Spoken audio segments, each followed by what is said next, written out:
लिंबमध्ये राहते आणि हे आमचे काका आहेत सुदाम भोसले. खरं तर हा विषय आम्ही सर्वजण ग्रामस्थ आज इथे आलो आहे कलेक्टर ऑफिसला, कारण की एक महिला म्हणून आज मलाही माझा अभिमान आहे. पण महिलांना जे संरक्षणासाठी जे शस्त्र दिलं आहे त्या गोष्टीचा काही महिला गैरवापर करून त्या गोष्टी अशा लादल्या जातात आणि समाजामध्ये त्या माणसांची प्रतिष्ठा खराब करण्याचा प्रयत्न करतात कोणत्याही क्षुल्लक कारणावरून. हे माझे काका आहेत हेमा शंकर भोसले, हे आमच्या वस्तीतल्याच आमच्याच समाजातल्या आहेत, आमच्या आईसारख्या आहेत, आत्यांसारख्या आहेत. पण त्यांनीच क्षुल्लक कारणावरून वादावरून आमच्या काकांवरती विनयभंग केल्याची अशी केस केलेली. त्याच्यामुळे त्यांचा मानसिक त्रास तर होतच आहे, पण हा त्रास नुसता आत्तापुरताच नाही आहे. ह्यापूर्वी त्या महिलेने 4 ते 5 लोकांवरती गावात आणि वस्तीतही मुलांवरही कंप्लेंट केलेली आहे या विनयभंगाची. यासाठी आम्ही आज कलेक्टर ऑफिसला आलो होतो. कलेक्टर साहेबांना भेटलो आहोत.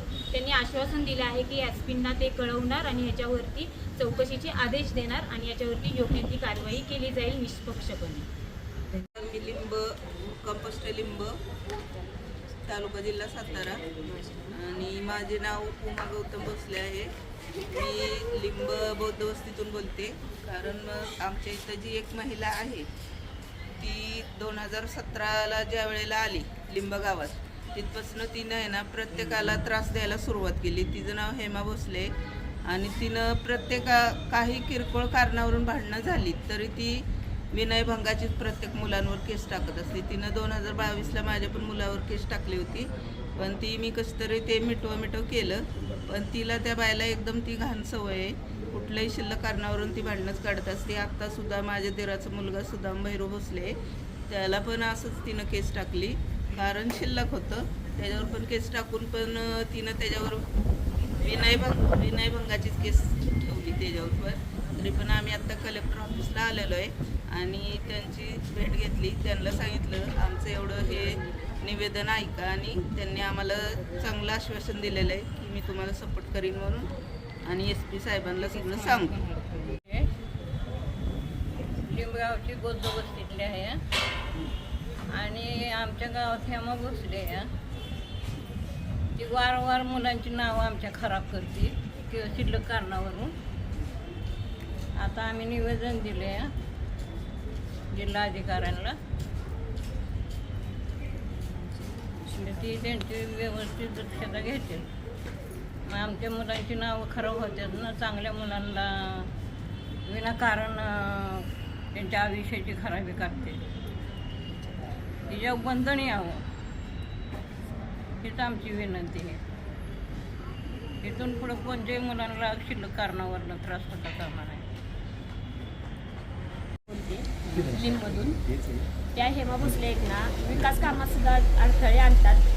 विकास कामं म्हणजे गटर होणे, नळाची पाईपलाईन ह्या कामात सुद्धा अडथळे आणतात. त्या रस्त्याला माणसांना ये जा करून देत नाही. असे अडथळे भरपूर अडथळे त्यांनी आत्तापर्यंत वस्तीत आणले. मी पण लिंबामध्येच राहते. तिथे हेमा भोसले या नावाची लेडीज आहे हे तर सगळ्यांनी सांगितलं आता. त्या पहिल्या पुण्याला राहत होत्या. पुण्याचं त्यांचं बॅकग्राऊंड आम्हाला काही माहीत नाही आहे.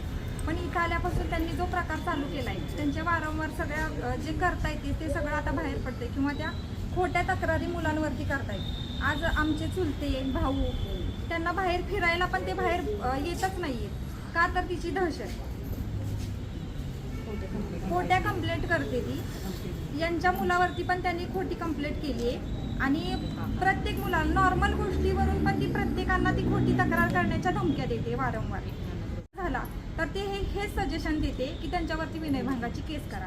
जर हे थांबलं नाही तर आमच्या बौद्ध वस्तीतील लिंब गावातील सर्व महिला आणि सर्व पुरुष मंडळी जिल्हा कलेक्टर ऑफिसला आम्ही उपोषणाला बसणार आहोत हे आम्ही इशारा देतो.